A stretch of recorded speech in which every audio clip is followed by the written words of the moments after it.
Hello there, vloggy watchy people, and welcome to Empties video number 2. So yeah, people seem to like the first Empties video I did. Hooray! Thank you for all thumbs up, etc. So I thought I'd do another one. I've gathered together a few more Empties. These are things that I've used over the last few months. And yeah, we'll just go through them and chat about what I thought. I've obviously used them up, so you know, they all can't be that bad, which is one of the reasons I like watching Empties videos.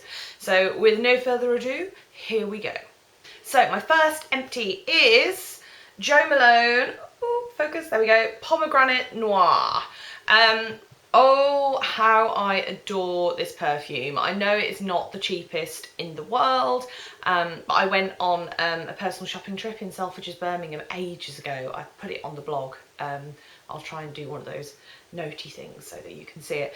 And I had a kind of personal scent consultation, and this is one of the ones that sort of came out as kind of a scent that's perfect for me. It's not a subtle perfume, but then I'm not a very subtle person. It's not a subtle perfume. It's packs a punch. It's fruity, it's delicious, it's dark, it's a little bit sexy, dare I say it. And I have already replaced this because I can't really do without it, to be honest. That was my kind of duty-free purchase when I went on holiday, was to replace this. Because to be honest, the only time you ever see Jo Malone discounted, as far as I can tell, is in duty-free, and even then it's not a hefty discount. But when a little bottle like this is 40 quid, it kind of makes sense. So yeah, Jo Malone, Pomegranate Noir, love it. Can't see me living without it, already replaced. Next is a really sad looking empty. It's a Bourjois eyeshadow. As you can see, it has been worn right down. Now I do find that the Bourjois eyeshadows, like, they don't go down to pan. They go down to kind of like a hard bit at the bottom that you can no longer really do anything with. I don't know whether anyone else finds that with the Bourjois stuff. So this is a shade, do you know what, I can't even see what shade it is. But as you can see, it's missing its lid. I do find those eyeshadow pots that the lids do come off, but it's a pinky tone. It was really pretty. I've used it as kind of like an eyeshadow base and highlighter, worked my way through it. I haven't replaced it. I've got other stuff that kind of does the same thing now. But yeah, it was all right. Next is another Bourjois eyeshadow, and now I can tell the reason that I didn't know what the other shade was called. It's because it's on the lid. This is Beige Rose. Again, I've used it as kind of like an eyeshadow base, and it's gone down to that like hard bit at the bottom now that I find that Bourjois pots get, so it's no good anymore. Again, a good base colour. To be honest, I haven't replaced it because I've got, again, other stuff that does this. I've got stuff in like my Bobbi Brown palettes and my nude palettes that I really like. But again, it did the job, and I do think these little Bourjois eyeshadow pots are really good, kind of not break the bank way of building up kind of the range of eyeshadows that you have in your collection. And they still, like, they pack a punch, they've got good pigment, they're soft, they're easy to use, and they last forever. So next we have a Tarte Lip Surgeons. Ooh. This is ancient actually, and I have kind of sort of broken the rules a little bit with this one because it's definitely over the kind of year or 2 years you're meant to keep lipstick and still use it. But I absolutely adored this, and you can see there is nothing left to wind up. It has been hollowed out with a lip brush to make sure I get every last bit. I don't know what shade it is, I can't tell. But anyway, it's red, and I have adored this. When you want kind of a red lip, but you don't want to go over the top with it and just want kind of a stain, it's a really, really good sheer red colour. It's got a lovely minty scent to it, and it's really, really moisturising as well. I've used it loads on holidays and things. As you can see, I've just used the whole thing up.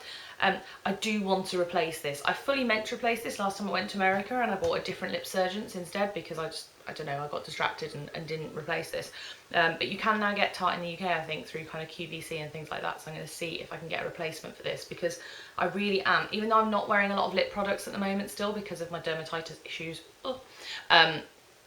it still is something that I like, and I like a more moisturising lip colour when I do wear one. So going to be looking out for another one of those.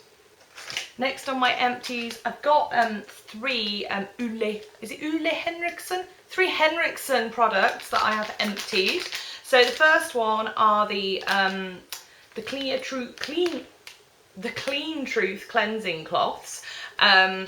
I got a Fab 5 Henriksen kit to take away on holiday with me, to sort of have the little miniature pots, and this was in there. I'm not a big wipes person, but you know, sometimes you just need to use a wipe, and I think it's better to use a wipe than not use anything at all and just go to sleep in your makeup. So, you know, small sins better than big ones or something. I don't know what I'm talking about. But these are great because they actually felt like not only were they kind of cleansing my skin, and they really did feel like they got makeup off whilst I was on holiday, but they also felt like they were actually nourishing as well. They've got vitamin C in them, and I don't know, something else, science in these that will cleanse, brighten and hydrate. And yeah, they did. Like, I feel a lot of wipes feel like they're just kind of drying out your skin as you use them. A lot of them have got alcohol and things in them, whereas these were great. So although I don't sort of buy wipes often, and these are quite pricey for wipes, I probably will buy another one of those Fab 5 sets at some point because it is just such good value, and would definitely use these again.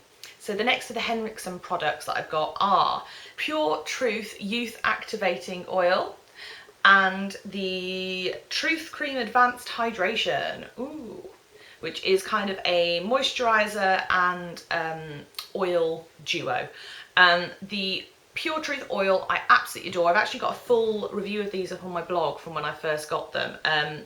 This I think is a brilliant duo. Again, the Henriksen products are pricey, but I find they last ages. So I finished these maybe a month ago, and I'm not sure what the date is on that review, but it's a long time ago. I think it's last summer, or maybe, yeah, like it's a long time. So they're brilliant. I love them. I have already replaced the Pure Truth oil, which really feels enormously hydrating. My skin feels much brighter after I've used it as well. Like literally the next morning, it just feels brighter. And that's one of the reasons I bought that Fab 5 kit, is because it has one of these in, and this is quite pricey. And the Fab 5 kit, if you buy it, like, it's just ridiculously good value. I did the maths on it and couldn't quite believe it. I haven't yet replaced the advanced hydration cream. I've got other moisturisers on the go. In fact, at the moment I'm on a weird prescription only skincare thing because of my dermatitis, but before that I had other moisturisers on the go. So this is definitely a moisturiser I would use again, but of the two, it was the oil that I found I really loved. A couple of YSL products now that I've used up. The first is a YSL mascara. Oh, there it is, in the gorgeous YSL packet. It's the Mascara Volume Effet Fossile, which I believe is the false lash effect mascara. I am big YSL mascara fan. I love the Baby Doll mascara. I think it's probably my favourite mascara. I gave this one a go, the false lash effect, you know, because I like false lashes, I like mascara, let's combine the two. I actually didn't like this as much as Baby Doll. I don't know whether it was just the one that I had, but it felt a bit dry and a little bit flaky. I don't know. In comparison, I felt like the Baby Doll actually gives you almost more of a false lash effect than this. But you know, it was still a really good mascara. I've still used it all up. I still love that it comes in brown. Woo! For non-black mascara shades, we like to have choice. I just find that black mascara is a little bit harsh. So although I haven't replaced this, I have bought another Baby Doll. So I still have a YSL mascara in my arsenal, and Baby Doll is like my go-to everyday mascara. So yeah, it's great. Give it a go if you want to, but I would definitely, you know, still recommend Baby Doll as my favourite YSL mascara. And the next YSL product I have that's an empty is, and it is empty, it's just been sort of lying down, so the dregs are there. Oh, here we go. It's the Le Teint Touche Éclat. So it's the YSL Touche Éclat foundation. Again, love this foundation. I think I've got through about 4 of them now. I always buy another one before I've run out. So when this was finished, I actually, I think Elizabeth from Rosalind did a video where she recommended this for 30 plus skin. And I put in the comments that I realised that not only did I have a spare in my drawer ready for when I'd finished, I'd actually got a spare because I'd obviously gone a bit mad and a bit frightened that I was not going to have any of this at my disposal. It's just, for the summer especially, I find a brilliant everyday foundation. It's very light, it's very luminous. I've got a review of it on my blog as well, so I'll pop another kind of notey, linky thing up there for you. It's just beautiful. It's not a full coverage foundation. One of my friends who I've actually got into this sorry, got you into an expensive foundation habit, who doesn't really like wearing foundation, doesn't like a heavy makeup, loves this for her nights out and things, because she said it just feels like her skin, but better. She can't feel it on her face, and she just feels a bit sort of smoother and glowier when she wears it. So an everyday foundation for people who love makeup, and I would say for those who don't like wearing a lot of foundation, don't like that mask feeling, it's a brilliant, brilliant foundation if you just want to kind of go, you know, for special occasions and evenings out. Absolutely adore it. And I'm finishing on a really tiny empty. It's a tiny, tiny sample. Ooh, stop looking at me, camera.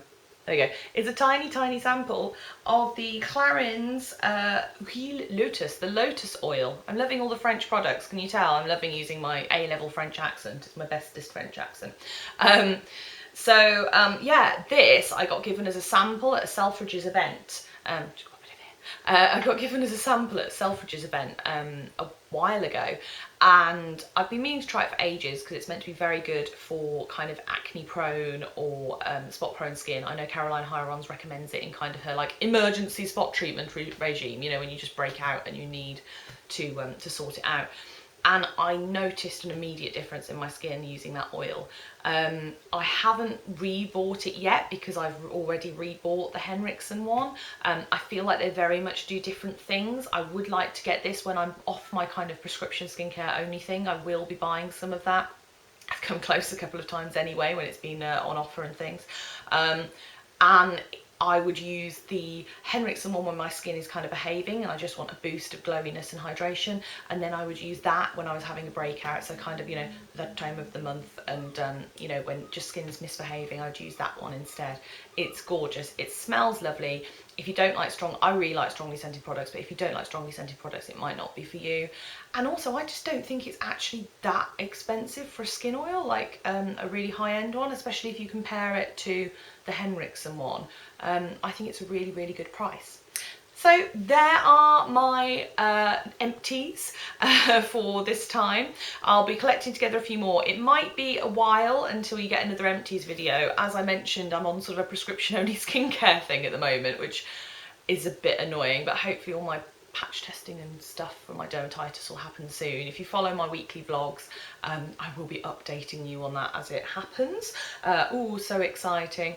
But yeah, so I will continue to sort of gather together empties as I go through them. I'm still using makeup and kind of shampoo and stuff, obviously, so hopefully those will be in the next one. Thank you so much for watching. I hope you enjoyed it. Please do give me a little thumbs up on YouTube if you did enjoy this video. Let me know in the comments if you've used any of the products that I've emptied out in this video, and if you love them, hate them, think I'm talking rubbish, if there's anything you think I should try or that I will like, or just generally say hi. I like to chat. I try and reply to all of my comments, so please do leave me one. And I'll see you next time.